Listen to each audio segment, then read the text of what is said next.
Hey guys, welcome back. Chapter 21 for Stargirl.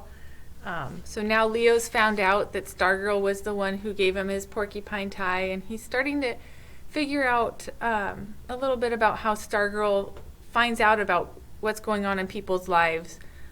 One, she reads the bulletin boards in the newspapers, but she also just really watches people and looks for what things they seem to be needing. And we're going to come back to that when we talk about a kindness project. And how you could observe people and see what they might be needing right now. It's kind of a perfect time to be doing that. You know, there's a lot of isolation that people are out here with, but like, what are some acts of kindness that you could do within your own household, within neighbors, and you know, your elders? Like, what are things that we can do just to reach out and to be kind? So be thinking about that in the last bit of this chapter and for the rest of this week into this weekend, because we're really going to get started on that next week, thinking about our kindness project and what we can do to help our community. But until then, here's chapter 21. On weekends and after dinner, we delivered many potted violets and congratulations balloons and cards of many sentiments. She made her own cards. She wasn't a great artist. Her people were stick figures. The girls all had triangle skirts and pigtails. You would never mistake one of her cards for a hallmark. But I have never seen a cards be more heartfelt. They were meaningful in a way that a school child's homemade Christmas card is meaningful. She never left her name. But finally, after much pestering from me, she did tell me how she knew what was going on in people's lives. It was simple. She read the daily paper. Not the headlines or the front page or the sports page or the comics or the TV listings or the Hollywood gossip. What she read were the parts that most people ignored, the parts without headlines and pictures, the boondocks of the papers. The hospital admissions, the death notices, the birthday and wedding announcements, the police blotter, the coming events calendar. Most of all, she read the fillers. I love fillers, she exclaimed. What are fillers? I said. She exclaimed that fillers are the little items that are not considered important enough to be a story or have a headline. They're never more than 1 column wide, never more than an inch or 2 deep. They're most commonly found at the bottoms of inside pages where the eye seldom travels. If the editors had their way, they would never use fillers. But sometimes a reporter doesn't write quite enough words and the story doesn't fill all the way to the bottom of the page. The paper can't have a blank space there, so the editor needs a filler. A filler doesn't need to be news. It doesn't need to be important. It doesn't even need to be read. All it's asked to do is to take up space. A filler might come from anywhere and be about anything. It might tell how many pounds of rice a typical Chinese person eats in a lifetime, or say something about beetles in Sumatra. Or the filler might come from down the street. It might mention that so-and-so's cat is missing, or that so-and-so has a collection of antique marbles. I searched through fillers like a prospector digging for gold, she said. So that's it. You read the papers? No, she said, that's not all. There's also the place where I get my hair cut. I always overhear good stuff there. And of course there are bulletin boards.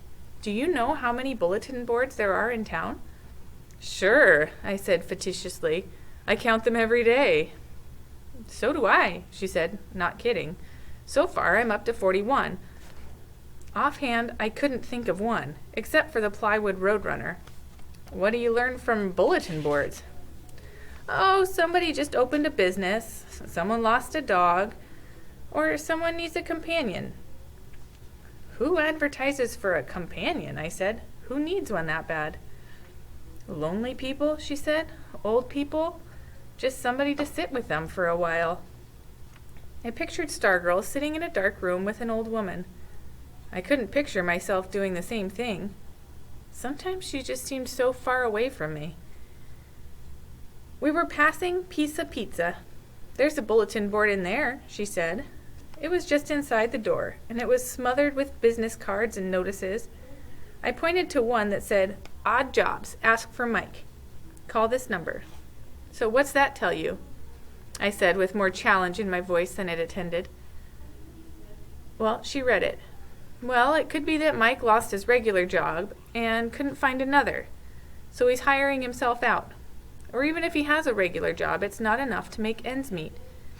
He's either not very neat or he can't afford a whole piece of paper. See, this is just a scrap. Well, what would you do for him? I said. Oh, I don't know. My parents might have an odd job they need done. Or maybe I do. Or maybe I could just send him a card. What kind of card would he get? A keep your chin up card. She poked me. Hey, you want to play a card game? I had a feeling she wasn't talking about poker. Sure, I said. She said she invented it. All you need is your eyes and one other person. I pick somebody on the street, a mall, a store, whatever, and I follow them. Say it's her.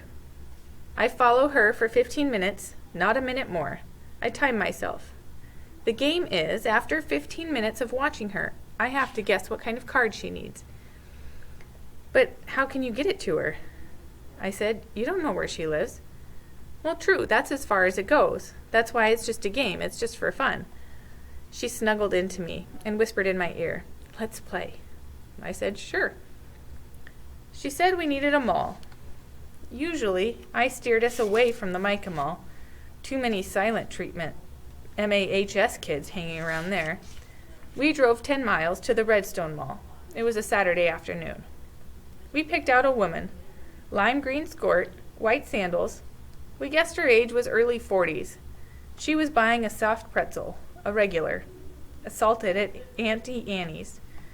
She carried the pretzel in a little white paper bag, and we followed her into Suncoast Video.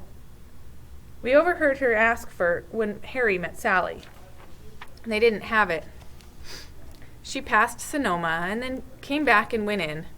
She wandered about, touching pottery with one fingertip, feeling surfaces.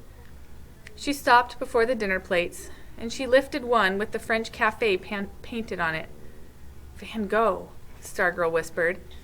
The lady seemed to think about the plate, even closed her eyes, holding it to her chest with both hands, as if feeling vibrations. But then she put it back and walked out. On to Sears, lingerie, bedclothes.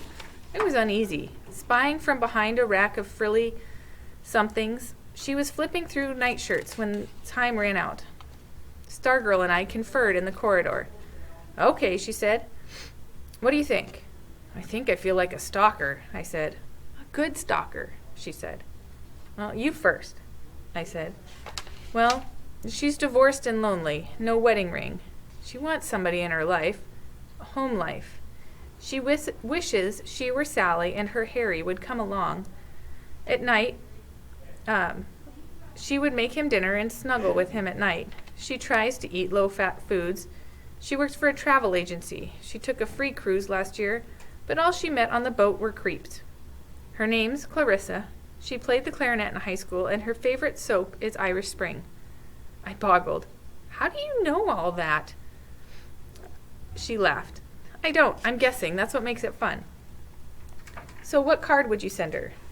She put her finger to her lips. To Clarissa, I would send a while you're waiting for Harry, be good to yourself card. How about you? I would send I mulled over the phrasing, don't let Harry catch you flicking card. Now it was her turn to boggle. What? Well, didn't you see her pick her nose? I said, in Suncoast. Not really. I saw her hand go to her nose, like she was scratching or something. Yeah, or something. She was picking, that's what. She was quick and sneaky, a real pro. She gave me a playful shove. You're kidding. I held my hands up. I'm serious. She was standing in front of the comedies, her finger went in, and when it came out, there was something on it. And she carried it around for about a minute, and then, just as she was leaving Suncoast, when she thought nobody was looking, she flicked. I didn't see where it landed, though. She stared at me. I raised my right hand and put my left over my heart. No lie. She broke out laughing, so loudly I was embarrassed. She grabbed my arm with both hands to keep me from collapsing. Mall walkers stared. We carded 2 others that day, A woman who spent whole 15 minutes feeling leather jackets, we called her Betty, and a man we called Adam because of his huge Adam's apple, which we renamed Adam's pumpkin.